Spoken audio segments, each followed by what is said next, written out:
नमस्कार प्रिय छात्रों, मैं परमजीत कौर, सरकारी हाई स्कूल मलकाना, जिला बठिंडा, आज की हिंदी कक्षा में आप सबका हार्दिक स्वागत करती हूँ। आज हम पढ़ेंगे 10वीं कक्षा की कहानी अशिक्षित का हृदय, जिसके लेखक विशंभर नाथ शर्मा कौशिक जी हैं। आइए सर्वप्रथम लेखक के जीवन के बारे में जानते हैं। लेखक परिचय। विशंभर नाथ शर्मा कौशिक। विशंभर नाथ शर्मा कौशिक का जन्म 1890 ईस्वी में तत्कालीन पंजाब प्रांत के अंबाला जिले में हुआ था। उन्होंने कानपुर में मैट्रिक तक स्कूली शिक्षा प्राप्त की। इसके पश्चात वे साहित्य सेवा में लग गए। उन्हें हिंदी के अतिरिक्त उर्दू और अंग्रेजी का भी पर्याप्त ज्ञान था। संगीत और फोटोग्राफी में भी आपकी विशेष रुचि थी। सन 1944 ईस्वी में आपकी मृत्यु हो गई। साहित्यिक परिचय। कौशिक जी मुख्य रूप से कहानीकार थे। प्रेमचंद युग के उल्लेखनीय कथाकार कौशिक जी की कहानियों में आदर्शवादी और भावुकता की प्रधानता है। उन्होंने अपनी कहानियों में कथा वस्तु, चरित्र चित्रण और वातावरण को यथार्थ अभिव्यक्ति के साथ पात्रों के मनोविश्लेषण पर विशेष ध्यान दिया है। इनकी कहानियों में स्वाभाविक गद्य शैली का विकास मिलता है। कौशिक जी के 2 उपन्यास माँ और भिखारनी हिंदी जगत में प्रसिद्ध हैं। उन्होंने विजयानंद दुबे के शदम नाम से तत्कालीन मासिक पत्रिका चांद में कुछ महत्वपूर्ण पत्र भी लिखे थे, जिन्हें बाद में पुस्तक के रूप में प्रकाशित किया गया। प्रमुख रचनाएं कहानी संग्रह चित्रशाला मणिशाला, उपन्यास माँ, दूसरा भिखारनी, पत्र संग्रह दुबे जी की डायरी। आइए आगे इनकी कहानी अशिक्षित का हृदय पढ़ते हैं। कहानी अशिक्षित का हृदय। बूढ़ा मनोहर सिंह बनीत भाव से बोला, सरकार अभी तो मेरे पास रुपए है नहीं, होते तो दे देता। ऋण का पाप तो देने से ही कटेगा, फिर आपके रुपए को कोई जोखिम नहीं। मेरा नीम का पेड़ गिरवी धरा हुआ है। आप पेड़ को बेचेंगे तो मेरा पेड़ कुछ ना होगा तो 25-30 रुपए का तो होगा। इतना पुराना पेड़ गांव भर में दूसरा नहीं। ठाकुर शिवपाल से बोले, 1.5 साल का ब्याज मिलाकर कुल 22 होते हैं। 2 रुपया अदा कर दो, नहीं तो हम तुम्हारा पेड़ कटवा लेंगे। मनोहर कुछ घबराकर बोला, अरे सरकार ऐसा अंधेर ना कीजिए, पेड़ ना कटवाइएगा। रुपया मैं दे ही दूंगा। यदि न भी दे सकूं तो पेड़ आपका हो जाएगा, पर मेरे ऊपर इतनी दया कीजिएगा कि उसे कटवाइएगा नहीं। ठाकुर शिवपाल से मुस्कुराकर बोले, मनोहर तुम सठिया गए हो, तभी तो ऐसी ऊल जुलूल बातें करते हो। भला जो पेड़ कटवाया ना जाएगा तो हमारे पैसे कहाँ से निकलेंगे। मनोहर सिंह बोला, अन्नदाता आपके रुपए तो जहाँ तक होगा मैं दे ही दूंगा। ठाकुर, अच्छा अब ठीक ठीक बताओ कि रुपए कब तक दोगे।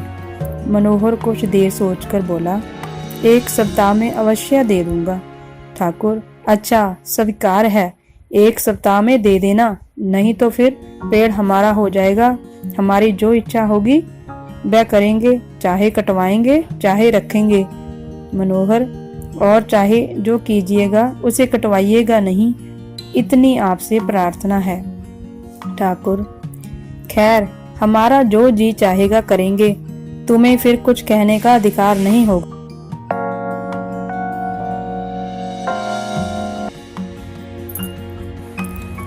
मनोहर सिंह की आयु 55 वर्ष के लगभग है। अपनी जवानी उसने फौज में व्यतीत की थी।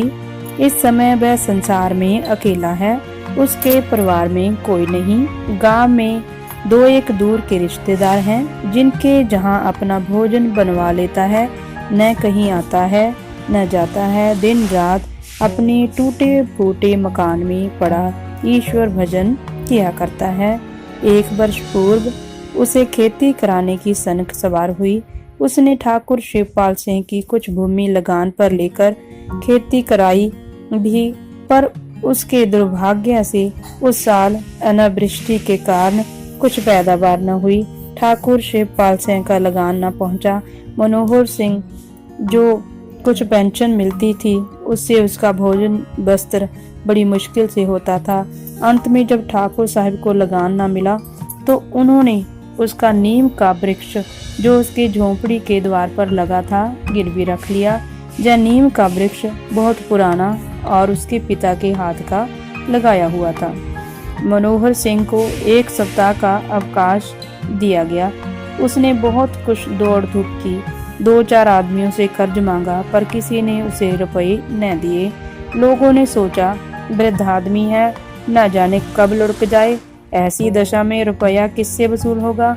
मनोहर चारों ओर से हताश होकर बैठा और धड़कते हुए हृदय से सप्ताह व्यतीत होने की राह देखने लगा। दोपहर का समय है। मनोहर सिंह एक चारपाई पर नीम के नीचे लेटा हुआ है। नीम की शीतल बाजू में झोंके से उसे बड़ा सुख मिल रहा है। वह बड़ा बड़ा सोच रहा है कि परसों तक यदि रुपये न पहुंचेंगे तो ठाकुर साहब उस पेड़ को कटवा डालेंगे। यह पेड़ मेरे पिता के हाथ का लगाया हुआ है, मुझे और मेरे परिवार को दातुन और छाया देता रहा है। इसको ठाकुर साहब कटवा डालेंगे। यह विचार मनोहर को ऐसा दुखदायी प्रतीत हुआ कि वह चारपाई पर उठकर बैठ गया और वृक्ष की ओर मुंह करके बोला, यदि संसार में किसी ने मेरा साथ दिया है तो तूने। यदि संसार में किसी ने निस्वार्थ भाव से मेरी सेवा की है तो तूने। अब भी मेरी आंखों के आगे वह दृश्य आ जाता है जब मेरे पिता तुझे सींचा करते थे। तू उस समय बिल्कुल बच्चा था। मैं तेरे लिए तालाब से पानी भरकर लाता था। पिता कहा करते थे, बेटा मनोहर, यह मेरे हाथ की निशानी है। इससे जब जब तुझे और तेरे बाल बच्चों को सुख पहुंचेगा तब तब मेरी याद आवेगी। पिता का देहांत हुए 40 वर्ष व्यतीत हो गए। उसके कहने के अनुसार तू सदैव उनकी कीर्ति का स्मरण कराता रहा और जब तक रहेगा उसकी याद दिलाता रहेगा। मुझे वह दिन अच्छी तरह याद है जब अपने मित्रों सहित में तेरी डालियों पर चढ़कर खेला करता था। इस संसार में तू ही एक पुराना मित्र है। तुझे वह काटना चाहता है। हाँ, काटेगा क्यों नहीं, देखो कैसे काटता है। तुम्हें वह दुष्ट काटना चाहता है। हाँ, काटेगा क्यों नहीं, देखो कैसे काटता है। उसी समय उधर से एक 15-16 वर्ष का लड़का निकला। वृद्ध मनोहर को बड़बड़ाता देख उसने पूछा, चाचा किससे बातें करते हो, यहाँ तो कोई भी नहीं है। बुढ़े ने चौंक कर लड़के की ओर देखा और कहा, क्या कहूँ बेटा तेजा, अपने कर्म से बातें कर रहा हूँ। ठाकुर शिवपाल सिंह को मुझसे कुछ रुपए चाहिए। तुझे तो पता ही है कि पर साल खेतों में एक दाना भी नहीं हुआ। होता तो उसका लगान रखता थोड़ी। अब वे कहता है लगान के रुपए दो, नहीं तो पेड़ कटवा लूंगा। इस पेड़ को कटवा लेंगे तो मेरे बापू के हाथ का लगाया हुआ यह पेड़ मेरे जीवन की आखिरी निशानी है जो मेरे पास नहीं रहेगा। समय का फेर है जो आज ऐसी ऐसी बातें सुननी पड़ती हैं। बेटा, मैंने सारी उम्र फौज में बिताई, बड़ी बड़ी लड़ाइयाँ लड़ी और बड़े मैदान देखे हैं। ये बेचारे हैं किस खेत की मूली। आज शरीर में बल होता तो इनकी मजाल थी कि मेरे पेड़ की ओर देख भी सकते, मुंह नोच लेता। मैंने कभी नाक पर मक्खी नहीं बैठने दी। बड़े बड़े साहब बहादुरों से लड़ पड़ता था। ये बेचारे हैं क्या, बड़े ठाकुर की दुम बने फिरते हैं। मैंने तो तोप के मुंह पर डटकर बंदूकें चलाई हैं। पर बेटा, समय सब कुछ बदल देता है। जिन्होंने कभी तोप की सूरत नहीं देखी वे वीर और ठाकुर बने घूमते हैं, हमें आंखें दिखाते हैं कि रुपया दो, नहीं पेड़ कटवा लेंगे। देखें कैसे कटवाते हैं पेड़। लाख बुढ़ा हो गया हूँ, जब तलवार लेकर डट जाऊंगा तो भागते दिखाई पड़ेंगे। 100 बात की एक बात यह है कि मुझे अब मरना ही है। चल चलाव लगा रहता है। मैं बड़ी बड़ी लड़ाइयों से जीतकर लौटा हूँ, समझूंगा यह भी एक लड़ाई ही थी। अब इस लड़ाई में मेरा अंत है, पर इतना समझ रखना कि मेरे जीते जी इस पेड़ की एक डाल भी काटने नहीं दूंगा। उनका रुपया गले बराबर है। भगवान जाने मेरे पास होता तो मैं दे देता, नहीं है तो क्या किया जाए। पर यह नहीं हो सकता कि ठाकुर साहिब मेरा पेड़ कटवा लें और मैं बैठा टुकर टुकर देखता रहूं। तेजा बोला, चाचा जाने भी दो इन बातों को, इसमें क्या रखा है। पेड़ कटवाने को कहते हैं, काट लेने दो पेड़। इस पेड़ में तुम्हारा क्या रखा है। पेड़ तो नित्य ही कटा करते हैं। मनोहर सिंह बिगड़कर बोला, आखिर लड़के ही हो ना। अरे बेटा, यह पेड़ ऐसा वैसा पेड़ नहीं है। यह पेड़ मेरे भाई के बराबर है। मैं इसे अपना सगा भाई समझता हूँ। यह मेरे पिता के हाथ का लगाया हुआ है, किसी और के हाथ का नहीं। जब मैं तुमसे भी छोटा था तब से इसका और मेरा साथ है। मैं बरसों इस पर खेला हूँ, बरसों इसकी मीठी मीठी निमोलियाँ खाई हैं। इसकी दातुन आज तक करता हूँ। गांव में सैकड़ों पेड़ हैं, पर मुझसे कसम ले लो जो मैंने कभी उनकी एक पत्ती तक छुई हो। जब मेरे घर में आप इतना बड़ा पेड़ खड़ा हुआ है, तब मुझे दूसरे पेड़ को हाथ लगाने की क्या जरूरत पड़ी है। दूसरे मुझे किसी और पेड़ की दातुन अच्छी नहीं लगती। तेजा बोला, चाचा बिना रुपए दिए तो यह पेड़ बच नहीं सकता। मनोहर, बेटा ईश्वर जानता है, मेरे पास रुपए होते तो मैं आज ही दे देता, पर क्या करूं, लाचार हूं। मेरे घर में ऐसी कोई चीज नहीं है जो बेचकर पैसा दे दूं। मुझे आप इस बात का बड़ा दुख है। गांव भर में घूम आया, किसी ने उधार ना दिया। क्या करूं बेटा तेजा, सच जानना, जो यह पेड़ कट गया तो मुझे बड़ा दुख होगा। मेरा बुढ़ापा बिगड़ जाएगा। अभी तक मुझे कोई दुख नहीं है। खाता हूँ, ईश्वर का भजन करता हूँ, पर अब घोर दुख हो जाएगा। जय कहकर वृद्ध मनोहर की आंखों में आंसू आ गए। तेजा वृद्ध मनोहर का कष्ट देखकर सुनकर बड़ा दुखी हुआ। तेजा सिंह गांव के एक प्रतिष्ठित किसान का लड़का था। उसका पिता 150-200 बीघे भूमि की खेती करता था। मनोहर को तेजा सिंह चाचा कहा करता था। तेजा ने कहा, चाचा बापू से जय हाल कहा। मनोहर, सबसे कह चुका बेटा। तेरा बापू जो अब बड़ा आदमी हो गया है, वह मेरे जैसे गरीबों की बात क्यों सुनने लगा। एक जमाना था जब दिन भर द्वार पर पड़ा रहता था। घर में लड़ाई होती थी तो मेरे ही जहां भाग कर आता था और 2-2, 3-3 दिन यहीं मेरे पास रहता था। वही तुम्हारा बापू अब सीधे मुंह बात नहीं करता। इसी से कहता हूँ कि समय की बात है। तेजा ने पूछा, कितने रुपए देने हैं पेड़ के। मनोहर, 25 रुपए देने पड़ेंगे। तेजा, 25 रुपए तो बहुत हैं चाचा। मनोहर, पास नहीं है तो बहुत हैं, होते तो थोड़े ही थे। तेजा, 10-5 रुपए की बात होती तो मैं कहीं से ला देता। मनोहर, बेटा ईश्वर तुझे चिरंजीव रखे। तूने एक बात तो कही, गांव वाले ने तो इतना भी नहीं कहा।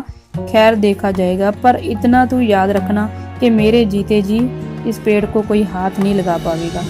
1 सप्ताह बीत गया, आज 8वां दिन है। मनोहर सिंह रुपए का प्रबंध नहीं कर सका। मैं समझ गया अब पेड़ का बचना कठिन है, पर साथ ही वह यह भी निश्चित कर चुका था कि उसके जीते जी कोई उसको काट नहीं सकता। उसने अपनी तलवार भी निकाल ली थी और साफ करके भी रख ली थी। अब वह हर समय पेड़ के नीचे पड़ा रहता था, तलवार सिरहाने रखी हुई थी। 8वें दिन दोपहर के समय शिवपाल सिंह ने मनोहर को बुलाया। मनोहर सिंह तलवार बगल में दबाए शिवपाल सिंह और उसके पास बैठे लोग बुढ़े को इस सज धज से देखकर मुस्कुराए। शिवपाल सिंह ने कहा, सुनते हो मनोहर सिंह, 1 सप्ताह बीत गया, अब पेड़ हमारा हो गया। आज हम उसकी कटाई शुरू करेंगे।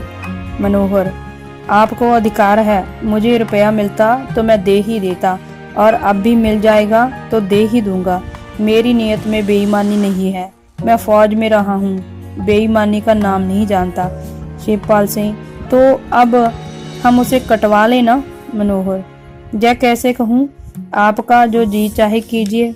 जय कहकर मनोहर सिंह उसी प्रकार अकड़ता हुआ ठाकुर शिवपाल सिंह के सामने से चला आया और उसने पेड़ के नीचे आकर रखी चारपाई पर फिर से बैठ जाता है। दोपहर ढलने पर 4-5 आदमी कुल्हाड़ियां लेकर आते हुए दिखाई पड़े।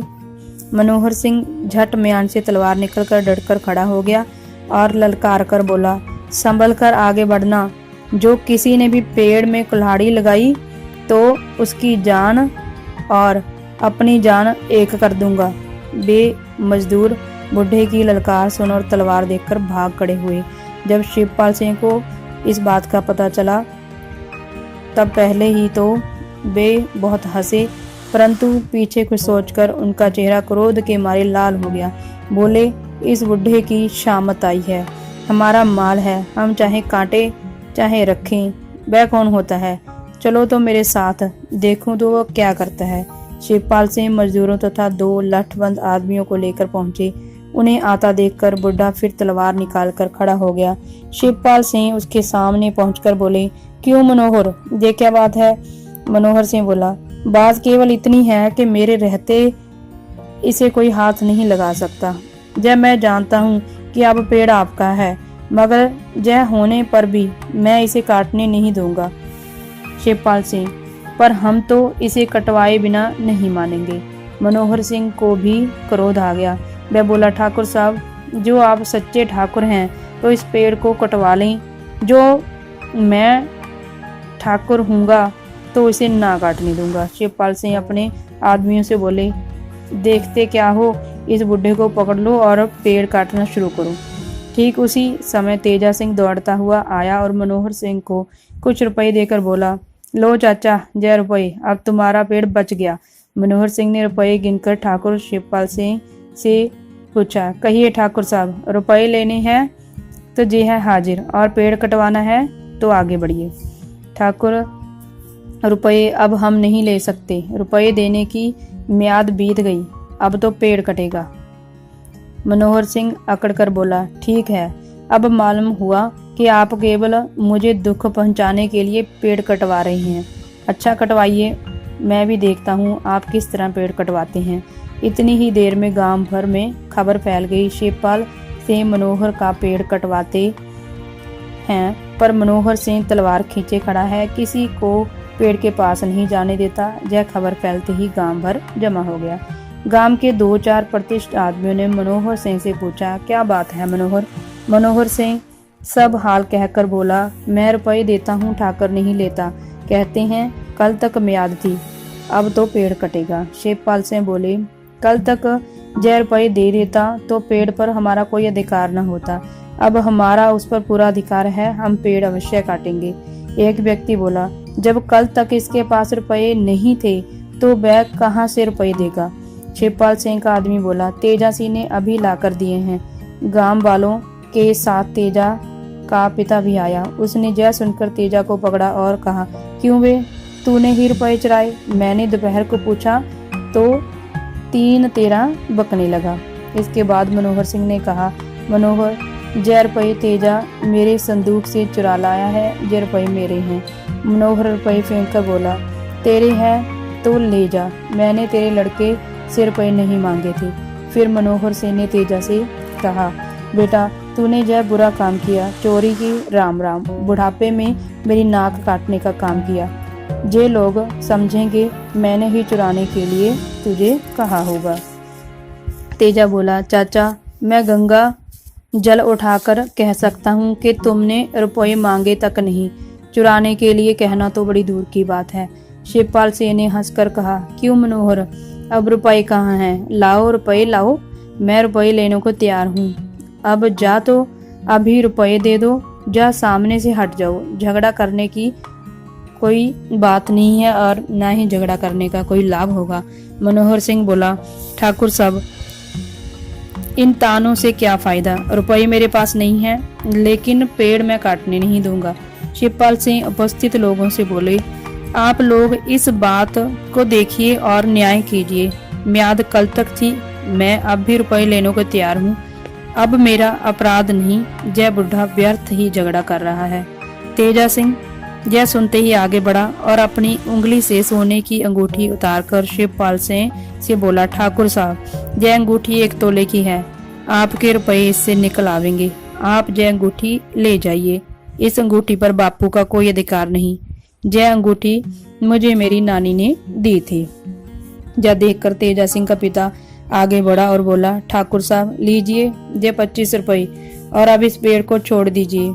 आप अभी कह चुके हैं कि रुपये मिल जाएं तो पेड़ छोड़ देंगे, अतएव अपने वचन का पालन कीजिए। ठाकुर साहब के चेहरे का रंग उड़ गया।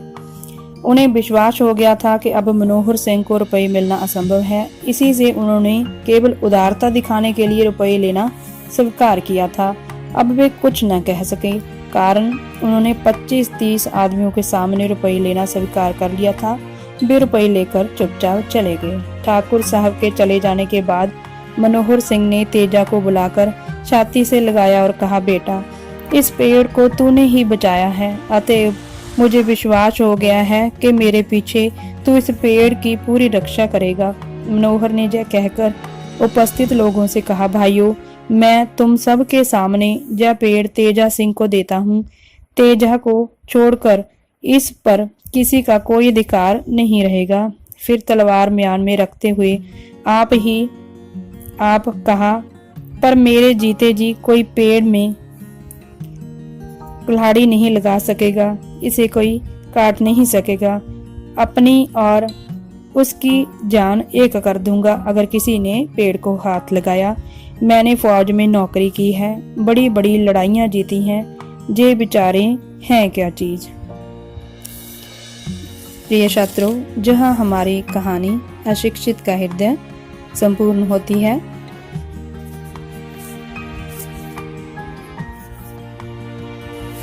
अभ्यास प्रश्न उत्तर। प्रश्न पहला, बूढ़े मनोहर सिंह का नीम का पेड़ किसके पास गिर था? उत्तर, बूढ़े मनोहर सिंह का नीम का पेड़ ठाकुर शिवपाल सिंह के पास गिर भी था। प्रश्न दूसरा, ठाकुर शिवपाल सिंह रुपये न लौटा जाने पर किस बात की धमकी देता है? उत्तर, ठाकुर शिवपाल सिंह नीम का पेड़ कटवा देने की धमकी देता है। प्रश्न तीसरा, मनोहर सिंह ने रुपये लौटाने की मोहलत कब तक मांगी थी? उत्तर, मनोहर सिंह ने रुपये लौटाने के लिए 1 सप्ताह की मोहलत मांगी थी। प्रश्न चौथा, नीम का वृक्ष किसके हाथ का लगाया हुआ था? उत्तर, नीम का वृक्ष मनोहर के पिताजी के हाथ का लगाया हुआ था। प्रश्न पांचवा, तेजा सिंह कौन था? उत्तर, तेजा सिंह 15 वर्ष का एक अमीर किसान का पुत्र था।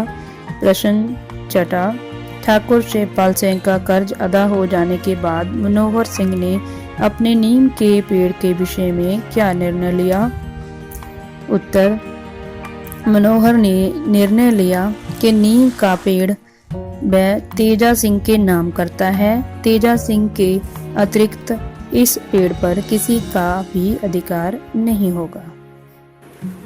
पहला प्रश्न, निम्नलिखित शब्दों के दो पर्यायवाची शब्द लिखिए। पहला शब्द है घर। घर के पर्यायवाची शब्द होंगे भवन, बास, गृह और शाला। दूसरा शब्द है गंगा। गंगा के पर्यायवाची शब्द होंगे भागीरथी, देवनदी, मंदाकिनी। तीसरा शब्द है वृक्ष। वृक्ष के पर्यायवाची शब्द होंगे पेड़, तरु, बिटप तथा पादप। चौथा शब्द है बेटा। बेटा के पर्यायवाची शब्द होंगे पुत्र, सूत और कन्या। प्रश्न दूसरा, निम्नलिखित शब्दों से विशेषण शब्द बनाइए। पहला शब्द है सप्ताह। सप्ताह का विशेषण शब्द होगा साप्ताहिक। दूसरा शब्द है निश्चित। निश्चित का विशेषण शब्द होगा निश्चित।